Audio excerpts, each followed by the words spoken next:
you are gonna see some cool ass shit. Yeah, you don't want two Flavor Flays. Heart transplants, brain surgeries. I've seen it all. Dude, that's fucking dope. Walk up and just get it, whatever it is. Yeah, brother. I'm trying not to laugh, bro, but Josh is fucking killing me. Guess what Navy SEALs do, motherfucker? They communicate and they're on the same fucking page.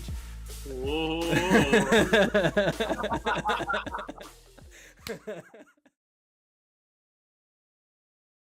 What? We're live. Welcome back, everybody, to the Happy Hoodlums podcast. It's your host, Kemper Woodruff, the Happy Hoodlum himself, and the thin and trim looking Mr. Zach Sampson flexing. His arms is big, but his beard is small. You know Yeah, I fucked it up recently. I had to cut it. I'm mad. I got really sad, actually. Like, funny story. I sat, like, after I did it, I before I cleaned up, like, all the hair off the countertop and shit, I sat on the edge of the toilet, or not the edge of the toilet, edge of the tub for, like, 20 minutes, just, like, pouting about how fucked up I fucked my beard. And I was like... It's actually a statistic that's known nationally that people with red facial hair get far more sad and depressed when they cut their beards than any other color beard. It's a fact. So, it's just, you know, it's part of our identity, really. It's a the fire red chin beards, thing. Yeah, it's a power clan. You know, one of the only clans that's still accessible and okay. They're still accepted in society. Yeah, the only clan that's still acceptable. It's because they started as an outcast. You know what I mean? Everyone's Yeah. really been left out until they 5 years after puberty. That's amazing. I love that. Everyone that made fun of gingers. Oh, fuck. But, you know, to start this off, other than a funny topic, very real topic kind of hit me, and I realized that, you know, in becoming a father, and taking another step into like the fullness of manhood, I realized that giving your all is something that a lot of people do only in like one area and justify lacking in other areas. And I kind of realized this because I had this moment where I like patted myself on the back because I'm so used to functioning with very little after, you know, my car accident and having such a like small income because of that when I was out of work over the past like 2 years, that I and just the satisfaction from personal development also that you get, that I require very little. And it's like I got paid this week and Mhm. I had to help with some stuff, you know? So it's like you work all week and then you give all the money away. Yeah. You know what I mean? Like, and I was like, wow, I don't feel depleted. Like, I feel better. Like, I feel good that I can do that. And I don't like it didn't hurt me in any way. It didn't take from me in any way. And I think especially financially, um, not only are men irresponsible, especially like before they have children with their money, oftentimes, Yeah. um, to kind of give some sense of fulfillment in their life. Um, but once you become a man, you know, and you have kids and stuff like that, I think men also can overcompensate, you know, by seeing themselves as providing in one area and not really giving their all in other areas of their life. And so, um, doing this kind of helped me run a checklist on my life and see where I'm at maturity wise and like self accountability wise. Because after giving all of this, I'm like, it it felt like a non-factor, I guess I could say. And I was like, okay, roger that. That means that these other areas, because I'm still giving my all to furthering my education, you know, to making sure the podcast happens each week, to working out, you know what I mean? And Mhm. just really building everything kind of in a very equal way. Uh, I don't know where I'm going with this, but it was just kind of an interesting way to check in with myself. Be like, all right, am I on the right path? You know? There's there's like a certain level of realness you got to have with yourself to like recognize that you're not giving your all in a situation. Right? And it's easy to be like, "Oh, I I am trying my best and I'm giving it my all," but like are you really giving it your all? Like to give a personal example, um the studying for the personal training certifications that we've talked about it on the podcast before and everything like that. Um, Yeah. Giving it my all is not where I'm at right now. Right? Where I'm at right now is trying to figure out what process works for me in terms of what that's like how to study. And cuz right now I've been doing it for I want to say like 2 or 3 months, and I've started over twice, Mhm. right? And so, or once, I guess, technically. Well, yeah, I would say twice, actually. So, and like, I give myself those like types of excuses in terms of not give like to give me a reason to not give my all is that oh, I've just been bad at studying my whole life. When I growing up, I never had the reasons to study because in school I never really cared or I didn't have to. I wasn't pushed to do like develop those like those study tactics and shit like that. So it's not built into me. So it's hard for me to sit down and want to study and do all this and do that.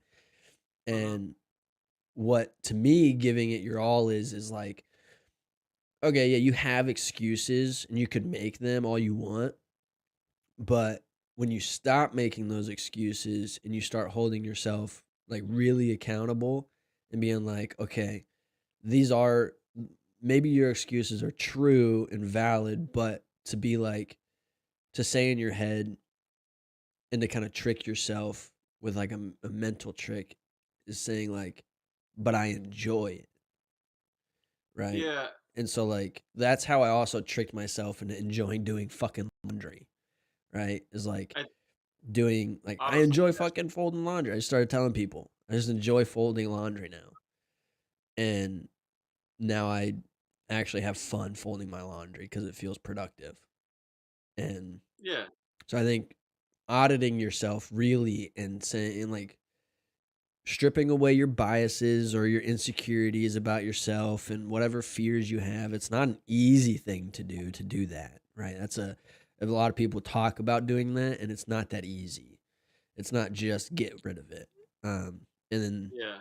but you have to do that in order to be like, okay, these are the things that are holding me back from giving it my all in this situation. I think one of the I because I struggled with that kind of similarly because I never studied. Like the shit just came easy to me and I retained it so easily. If I sat down and I was in class and I got to talk with you and kind of joke with you, I just remember it. And I'm still that way. I remember shit really easily. But my ability to intake shit in terms of like book work, not only had I not done it before, but that is not my best way of learning. Same.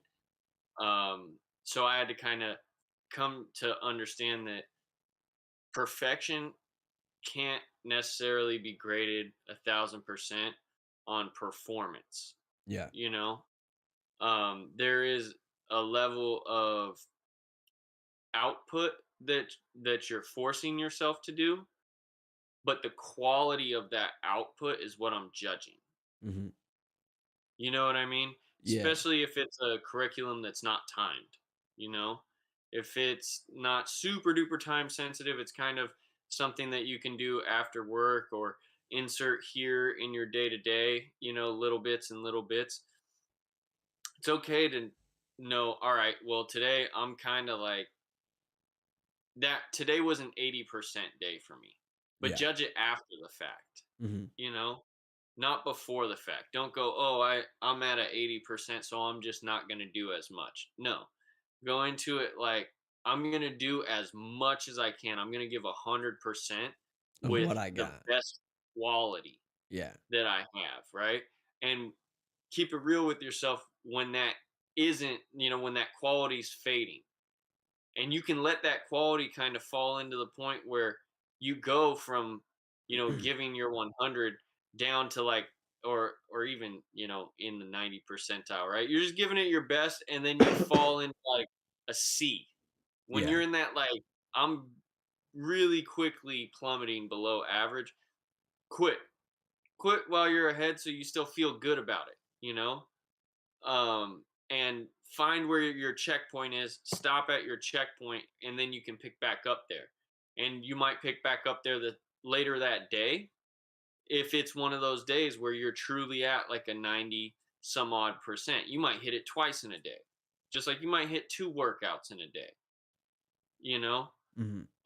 when you're feeling really good. Where, like, if you're kind of having a little bit of a sketchy moment, you might be like, all right, I'm going to take, today off and focus the rest of my day on recovery or something, Yeah.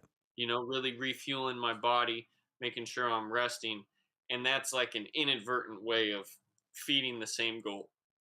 And that's how you can get yourself to judging, like, all right, my performance might not have been a 100, right? It might not have been an A plus performance, but in terms of my quality, and my intention and living up to that intention of like striving for perfection, like that's on the money.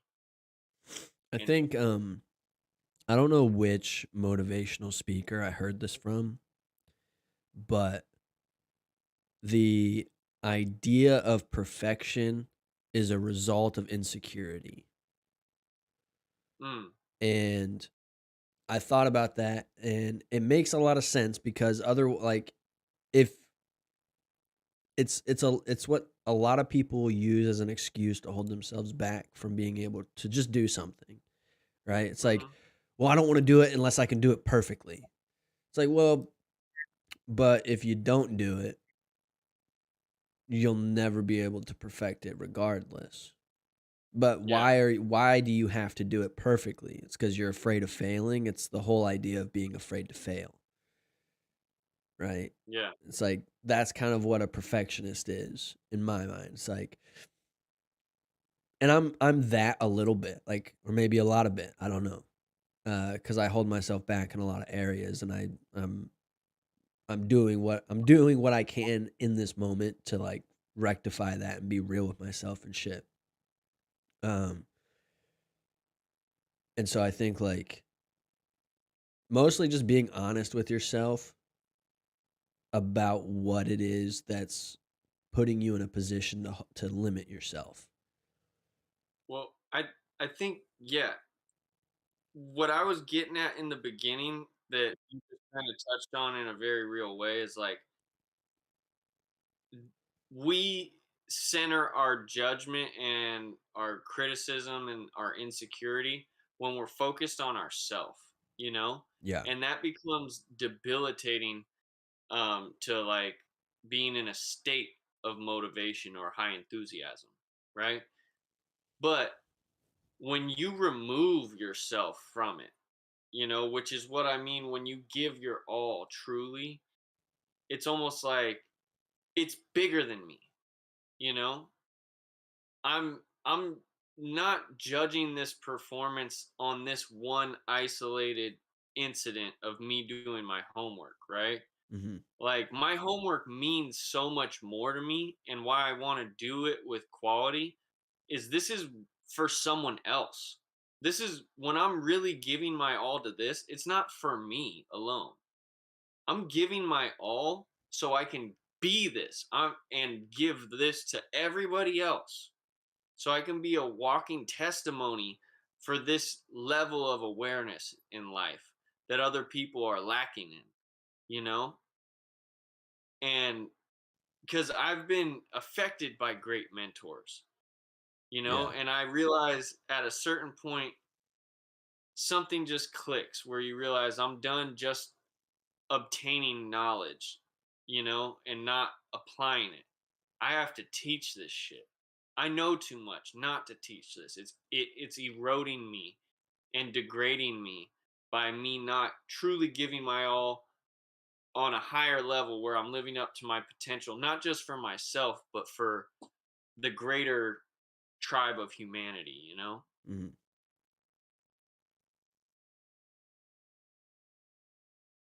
And that's something that dawned on me, was especially with my family, you know? I was like, fuck, man, all the shit that I went through as a kid and stuff that I don't want my daughter to have to experience, you Yeah, for know? real. I I grew up watching my mom fall asleep, counting literally change sometimes, falling asleep in her food. She's so tired from having to work like she had and come home and take such good care of us. And I never want that to be the life that, my daughter or the mother of my child lives, because I love them. Those are my girls. I Mhm. love them.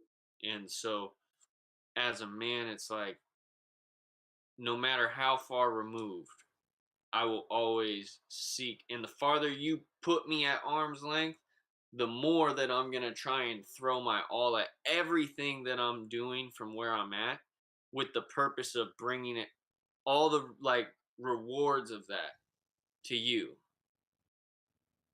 That's my way that I can insulate and protect you. And that's something that a lot of men go through. And I'm sure women too, but it's not quite the same, in that generally women wind up with children. You know what I mean? More so than men, Yeah. um, custody wise. So it's not.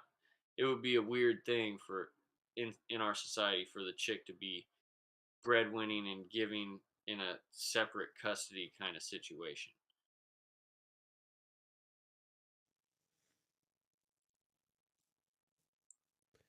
I think But like I mean, some of my most motivated moments and like times in my life were when I had is when I felt like I had someone or something to work for, right? And so like when I was the most motivated in the gym was when I had someone to be healthy for, or outside of myself, right?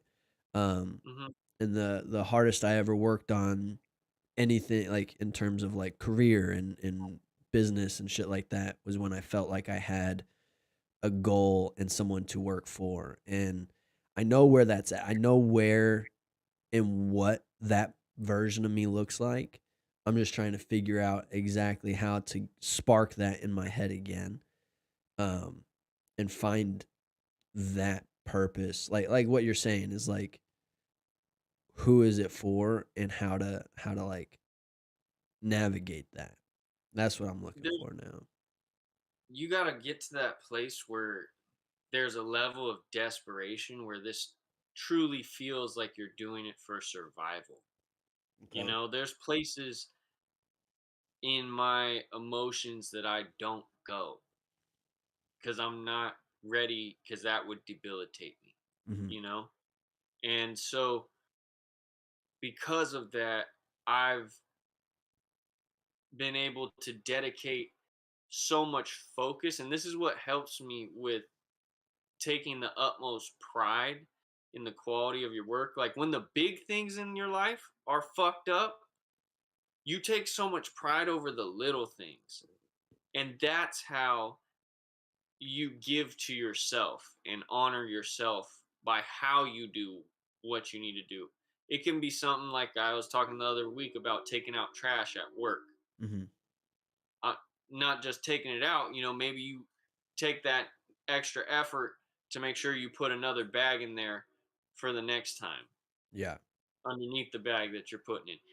Maybe, with the work that you're doing, you become so like, having focus on this work is necessary to keep me from those other areas that are going to debilitate me in my life. And so that's how the work is for me. The process of the work is for me more than the reward. The reward is like a standalone that's so abundant that I could give it like all away, and whatever like scraps are left for me, I still feel abundant. Like it doesn't fade me. There's always enough. And there will always be more by how I do this thing right here. This one task that I'm on. And I don't look at the whole fucking mountain. I look at this one task and I do it to fucking perfection, to the utmost of my ability. And I need to focus on this.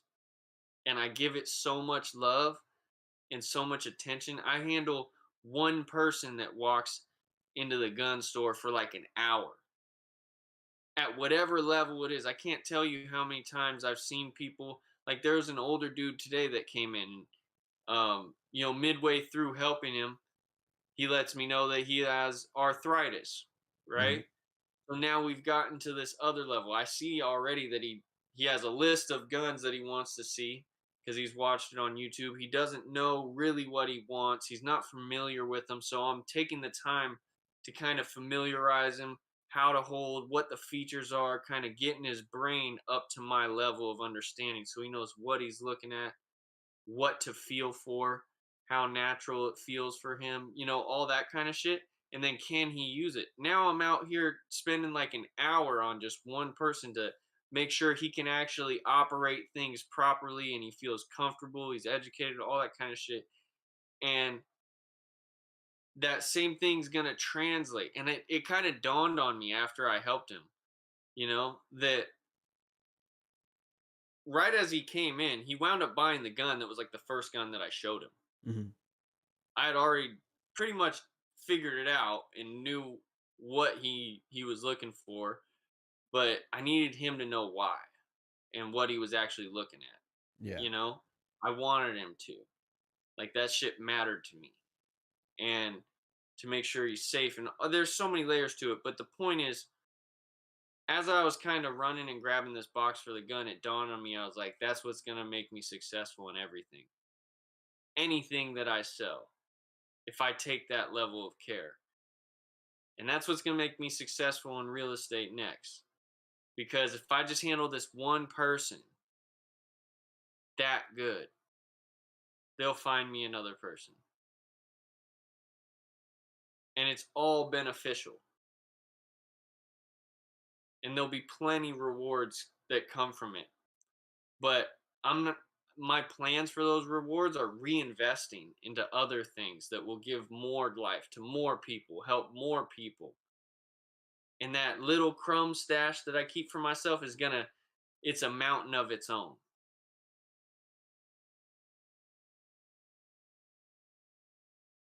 So it's like I feel so good because I can take less and do more with it. That's what God does for you. I'm bringing it back to God because for real, when you realize your creative power and your oneness with like abundance and the giver of abundance, the source of all energy that is God, in your consciousness and you're just solid with it, the way that you affect life, you're on such a different energy plane that a lot of shit doesn't get to you. You don't have as much friction and resistance when you point at some task and say, I want to do that. You're not separate from the task. I'm just right here, one with it. And I'm just going to move through this transition.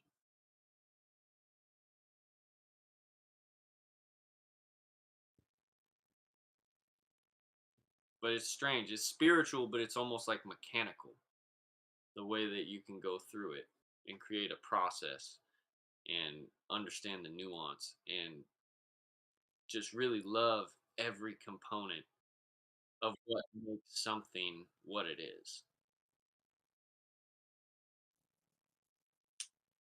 So like with your schooling, like if you just seek to love your fucking schooling experience, not because it's perfect or because you're going to get every question right, the shit that you get wrong and that you miss is the stuff that you're going to learn later. And that's Yeah. going to be nuance that you love later. And you might not be ready for it right now. And that might not be what you need to pass your exam. You know, that might not be what you need right now. It's like the grocery store. You're taking the ingredients off the shelf that you need. You don't need the whole store. The store exists. I'm going to come back to it again. Mhm. And you might be like, oh, this recipe was missing this one ingredient. So you go back to the store and you find that ingredient. You bring it back and you try it again, and you're like, oh, that was better. You know what I mean? Yeah. I say you know what I mean a lot. You So thank do. you this for your boy, and thank you for all y'all that know what I fucking mean. That's like I mean that's just like a product of how you grew up personally, like cuz like there's a lot of people that like come from like the same type of upbringing that you had. Not upbringing but like experiences that you've had that also use that, you know what I mean? Like as a filler Hmm. rather than like or like or fucking, So it makes sense. Like you do use it a lot though. And I say yeah every time you say it just to make you feel like I'm paying attention. It's me checking in. You know, I'm gonna have to come up with a new catchphrase. Yeah, we're gonna have to just make that a fucking shirt or something. You know what I mean? Happy hoodlums. Yeah, motherfucker. But no, I think that was a really well-rounded thought. I don't really have a whole lot to add to that one, to be honest. Dude, that means I fucking nailed it. That might I be mean, like the first time that I nailed something so completely, it wasn't too far fetched for you to be like, "Kabosh, motherfucker, you lost me halfway through." well, That's I an mean, accomplishment. It you only didn't took like 93 podcasts to get to a perfectly succinct thought. um yeah, I mean, like there was also just so much in there that it's hard for me to like go back and because I've we've talked about this too. Is like the way my brain works is I listen to you and I don't formulate a response until you're done talking, right? Yeah. Um, and Nitpicking like that is that comes a down to lot. like me like I don't want to listen to respond. I want to respond after I listen. Mm, Which is like a conversation skill. A lot of people, when they're in a conversation, they're like, I can't wait to get my next response in. So they're not listening to what you're saying. And then, yeah, so it's like I try to pay attention to what's being said and then formulate my thought after that. I'm getting to the point where I'm trying to do that more, where I'm just following what you're saying and almost listening for this like instinctual cue. Hmm. So rather than it being this bolt of lightning where I have to interject right away, I'm still following you, but my intention that I set is like seek what needs to be said, Hmm. what the world needs to hear off of this thing. And I really take that stance before I do it. And I guess my goal is removing myself from trying to influence that for my own benefit, Which as is if, like an ego thing, too. yeah, I'm not trying to explain it for my psyche or for me to be on like some other level. I'd rather give you a base level of a very out of this world concept thought. I want to give you the foundational knowledge that's behind it. Yeah. Because I can get really, I was about to drop a big word on you. I can get really esoteric in Yeah. my Really explanation. philosophical, yeah, spiritual and shit like that. And you and I have had this conversation. This is why you stopped yourself. uh, Dumbing shit down for most people is gonna be the best way to keep their attention. Yeah. Yeah. And there's a level of practicality um, that I don't want to be naive about. I don't want to just say something so someone gets it without knowing how to apply it. Because I don't Yeah. want to just influence you. And I guess this is where this intention is rooted. I don't want to just tell you what to think. I want to explain why it's important to think that way. So, and how it integrates into the experience in an actionable way, Yeah. in some plan or way that you can execute. I don't know if Which actionable is a word, but that was a fucking it cool sounds like a imaginary. word, so we'll run it. Yeah, Um, it sounded good enough. Like it passed the test. there's a, and I'll give you like a real world example, kind of, sort of, is maybe like what you could do is continue to do your really like deep and complicated responses, but then at the end simplify it. So like I was watching this video from Tim Kennedy today, Hmm. and he showed a picture of a UK grade 3 ballistics helmet or something like that, level 3 helmet of some kind. Hmm. And he went into a really in-depth explanation of what rounds this helmet can and cannot protect you from, like what Hmm. bullets, the grain, the fucking caliber, all of that, right? And but at the end he said, but for any American with a hunting rifle, you're good to go. The more you know. So at the very end, he gave you this really deep and fucking detailed explanation, but at the end he simplified it and made it, oh yeah, every guy with a hunting rifle, let's go. So it's like You mean you, every guy with a hunting rifle will shoot through it? yeah, Okay. yeah. So he was just giving that explanation of like, this is the information you need in order to understand what you could face at some point, right? Yeah. And so he gave this detailed explanation and then gave you the bro response at the end. A very simple way to like, oh, all right, I can understand that part of it at least, Mhm. you know? And so that could be Well, something that you utilize because I know you like your really detailed and fucking deep responses to people. that's my nature. And I think I can do that, but how I want to move is creating harmony. And so that means balance. And I think maybe what you just expressed to me is the best way for me to have that true balance where I do both.